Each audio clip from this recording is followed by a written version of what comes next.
Hello Internet, my name is Rebecca and I'm currently enrolled in my first year of Librarianship Studies, MLIS, at the University of British Columbia, and I'm here to tell you today why you should definitely go ahead and read Fourth Wing by Rebecca Yarros. In this review I will not give any spoilers. I will give you the main hits as to why, if you like fantasy and a bit of spice, you should definitely read this book, who its target audience is, and if that's not you, that's okay. I'll also tell you a bit about the controversy and conversation surrounding Yarros and her background as a philanthropist and her relationship with religion, but most importantly, I'll tell you if the spice in this book is what makes it worth your time if you're a connoisseur of spice. I've also written all my notes out on a Microsoft Word doc, so if you see me scrolling or reading off my screen, I've organized my thoughts for your benefit, so that's why. This is also my first book review, and I've been scoring near aces in my English Honors undergrad and now my master's, so I'm hoping that I can spot good fiction when it's on the table. So part one, why this is an example of good writing that goes beyond our Kindle Unlimited subscriptions, and I'll talk more about Kindle Unlimited at the end of this, so we can skip that if that's not your vibe. Fourth Wing features cyclical, coherent writing. The leading characters do not pull any rabbits out of their hat. There are no Deus Ex Machina moments. And I'm thinking of Aelin and Sarah J. Maas, Throne of Glass. Not hating on it. I love it. I think if you were to look in the background, you'll see there's a bunch of mass.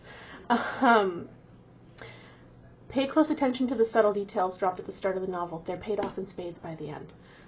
We see lots of growth and development, not just of the protagonist, but of those that surround her as well. I'm looking at the male main character. I'm looking at Riddick. I'm looking at Garrick. All those good people. As far as grammatic, spelling errors, etc., there are none. I read this book in hardback and Kindle. I can also say that I audiobooked it over the course of a 8-hour drive with my husband on Audible, and the only momentary chuckles that we had were over Rebecca Solar's, Rebecca number 3 now, we got Yarros, Solar, and myself, but Rebecca Solar, who is the audio book narrator, pronounces Armoire in, like, I can't even repeat it. It's just the strangest way I've ever heard it.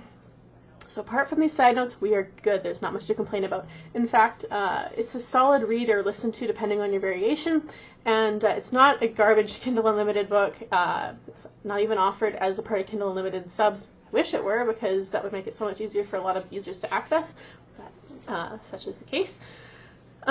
Moving forward, part 2, tropes that you might be interested in if you are like me. There's found family, there's enemies to lovers, there's like a chosen one narrative.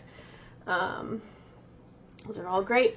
The book has full spectrum LGBTQ representation, and if you can't spot them, then you're not looking hard enough. They are there.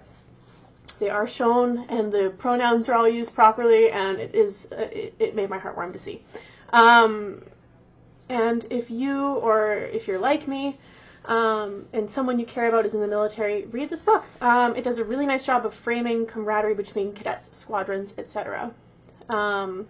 Now I'm going to bounce back because, again, I wanted to keep this review really short, really sweet. And if you're like me and you have a Kindle Unlimited subscribe, I get it. Money's tight. $10 a month is probably what you can afford. And you can't go out and get this book. And I don't have the sprayed edges like so many people do online. And I remember quite literally the day before I actually decided to read this book, I was at Chapters Indigo and I was holding a sprayed edge copy in my hands. And I was talking to my husband. I'm like, oh, look at this book about dragons. Who's gonna read a book about dragons when they're almost 30 and like it? It's not my taste. And then I went out of my way and I was like, this book is great. And I goofed up in not getting the sprayed edges. So if you see it at Target or something, go get it. Grab the sprayed edges. It retails now online on eBay for like $300. And if you have a regular copy like me, great. They're coming back in stock now. So I guess there's a rush that I'm missing.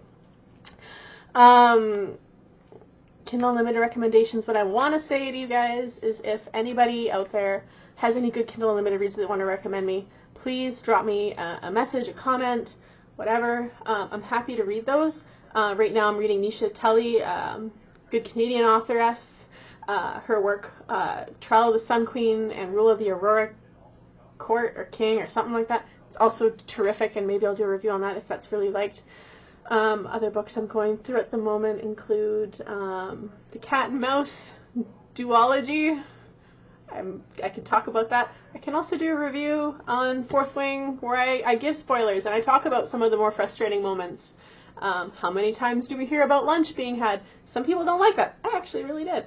Yeah, that's all I got to say. Thank you so much, guys. And as always, well, I guess this is my first time, but thanks for your time.